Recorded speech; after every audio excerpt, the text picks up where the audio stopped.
Well, good morning. Monday morning here. We had a good weekend.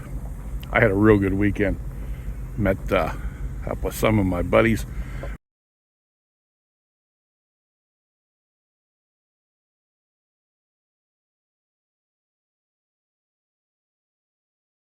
We went to Fostoria, Ohio, Deshler, Ohio, and Marion, Ohio. Caught a bunch of trains. We caught over 23 trains. That was really cool. It's nice to see trains besides coal trains. We did see one coal train at Deshler, one coke train at Deshler. That was nice. Everything else was mixed freights and some intermodal. So it was really nice to see a lot of different types of trains. I really like trains with a lot of boxcars in them. And we saw an old Chessie boxcar and some Conrail cars, New York Central car.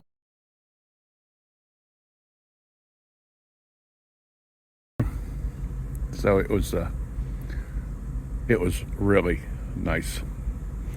We also saw a Southern Pacific and a Western Pacific car. That was cool. So here we go, starting out. Monday morning, locomotives down here fueling, no coal at the prep plant. I don't know what's wrong. Again, I don't know.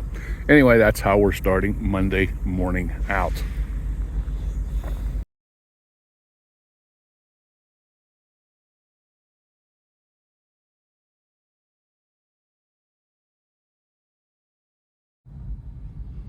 Okay, new information.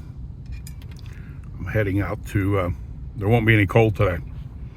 And the reason is something going on underground. I don't know exactly what's going on underground. There's no coal coming out from the mine. So, they're down there fueling the locomotive. He's pulling it ahead to put sand in the long hood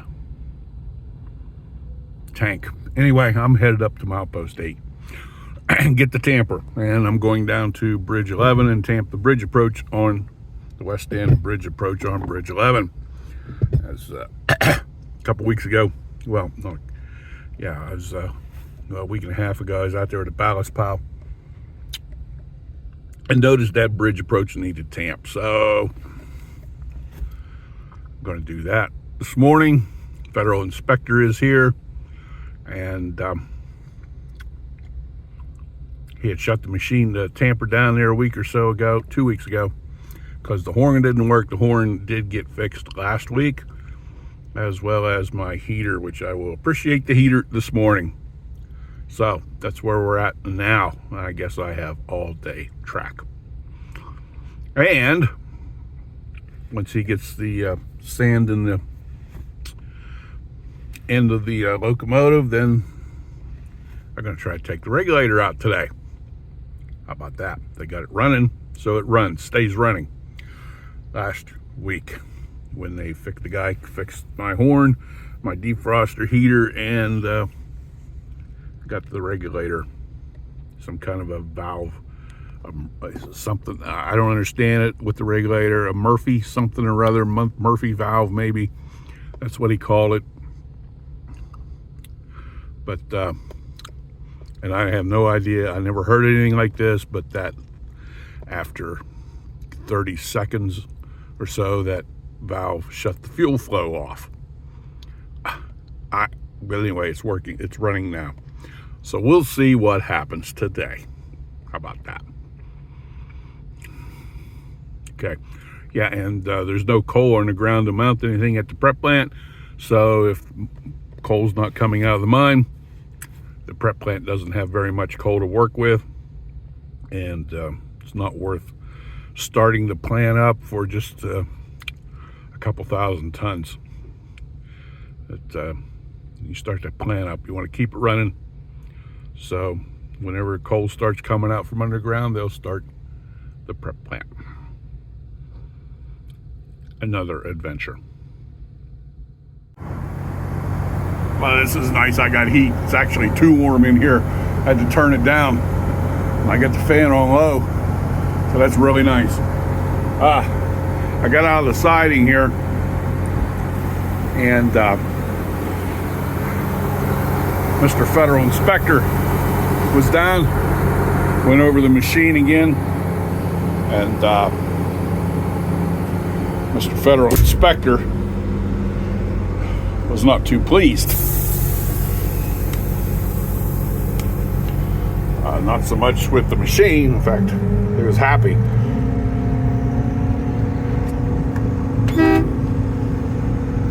He was happy with the machine.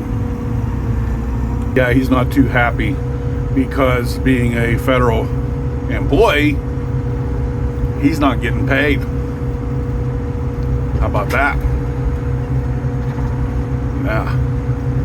Hopefully they get that whole mess figured out, straightened out soon. Yeah. Okay.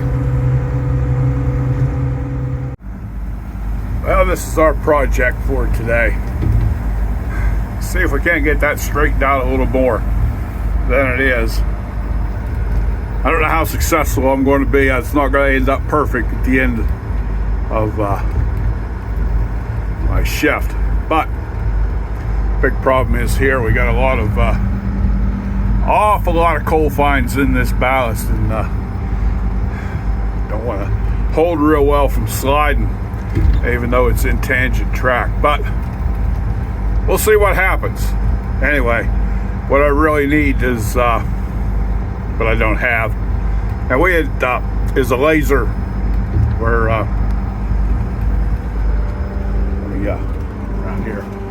See up there. If we had a laser, I'd have my light carriage way up there. I'd leave it up there, and it would shoot a beam back to a receiver in the center of my tamper, and that's what the beam would follow. That's what we really need, but we don't have one. How about you, Jay? Many years ago, we talked about getting one.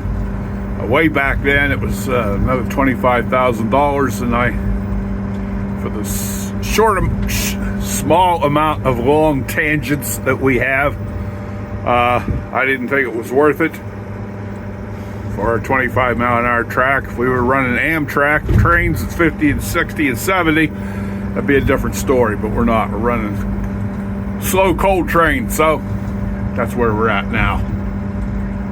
See what we can do.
you very much for tuning in and watching.